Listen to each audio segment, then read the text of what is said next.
Hey everyone, this is Brad Roybal and we are working on the Unit 3 project. This is the first of several videos going over this project. It's going to be a little bit lengthy just because I really do want to give a full comprehensive walkthrough on how to do it.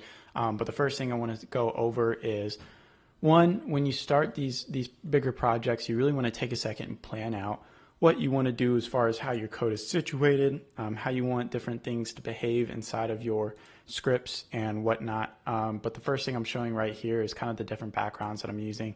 Part of the requirements for the project is that you have 3 different backgrounds that the main character hero sprite, which you can see is my favorite character, the dog right here, that the main character sprite kind of has to walk through or go through, right? So here I have bedroom 1, bedroom 2, and party room on my stage. And then, of course, my dog is my main character. So I'm going to put right here, actually, main character. And then click out so it changes it. Now, the first thing that I was going to do is basically set up my motion. As you can see here, when the flag is clicked, I basically have a forever loop that contains motion. I'm also going to have it contain another custom block, which is already created, called gravity. So that's kind of how I want to arrange it. Of course, you can do it differently. You can have maybe one block that contains both motion and gravity all in one for your main character. But I decided to do this because I think it might be a little bit more reusable down the block. So here, the first thing I'm going to do in motion is I'm going to do basic checks of what keys are being pressed. So I'm going to start with sensing. I'm going to look and see if my key left is being pressed here.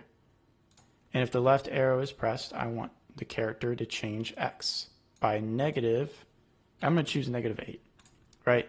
So to replicate this to the right arrow for motion to the right and for jumping ability, I'm basically just going to copy and paste it. Super easy that way. I don't have to set this up multiple times and fill it.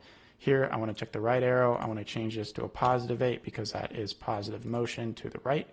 And if the key space is pressed, I want to instead change Y by, let's say, 5. So I click OK right there. Now if I pull gravity out and I go ahead and click my main, as you can see here, my dog moves left and right, and then I can go upward, right? Now, of course, going upward doesn't make a lot of sense unless you're doing like a game from the top down. Of course, you need gravity inside there. And to set up gravity, I'm going to do something a little bit different. So I'm going to add another sprite. Normally on some stages you have kind of like a bottom layer of the screen right here that might have a totally separate color, but inside of these I don't.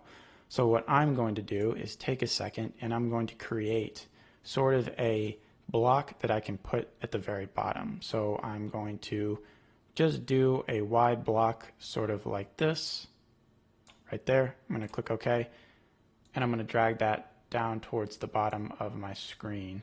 So you can see it doesn't fully encompass, the full side, but just for now it'll work. I'm going to go into it. I don't want to paint a new costume. I want to edit this instead. I'm going to paint it white because I feel like that looks just a little bit better. So in order to do that, we click this fill right here and then click it. So if I click OK, you can see that bar is now turned white. It's just a little bit easier for me to see. Going back to scripts now, on the main character, not on the sprite, I want to change gravity so that the character is brought down whenever I go up. So again, this is kind of like the motion ones that we just set up. We want an if statement if we are basically not touching something. So if I am not, so okay, here's what we're going to do. Touching right there, I'm going to pull that out. Actually, I have an even better way. Touching right here with the drop down allows me to select a sprite, so I can say I want to do sprite because that's just the name of that platform. We'll rename it in just a second.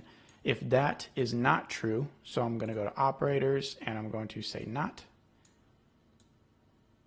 I want to decrease my Y by let's go with 5. So I'm going to change Y by 5 if I'm not touching that. So actually, you know what? I'm going to do 2. Again, I'm just kind of picking numbers here. We'll test and see if this works properly in just a second. But oh, and here we go upwards because my gravity block, if I check it, is going upwards, which doesn't make a lot of sense, right? So if I click OK, if I click start, we can see my dog comes back down into the frame properly.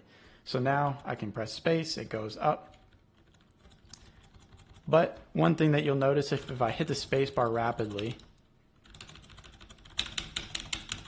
You can hear me pounding on the space key. My dog goes up as long as he wants. What I'm going to do to change that is change my motion block. So if I click stop, inside my motion block, I click edit, and I'm going to say if the space key is pressed, I want to change this condition right here to check for two things. I want to check for, and I'm going to bring in my AND operator because both of these need to be true.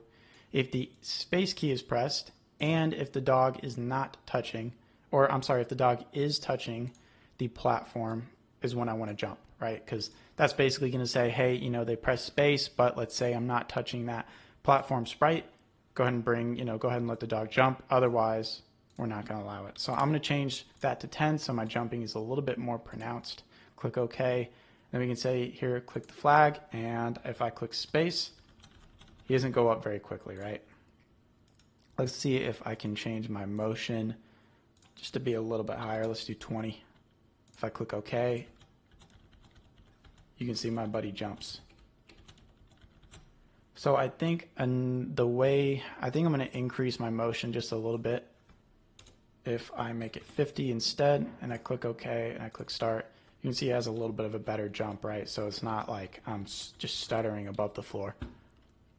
So that is the basics. Here, as we can see on the stage, this, bottom portion will stay on for every single portion. We're going to set up our stages in a later video to kind of have differentiating sprites between them. So differentiating like platform sprites.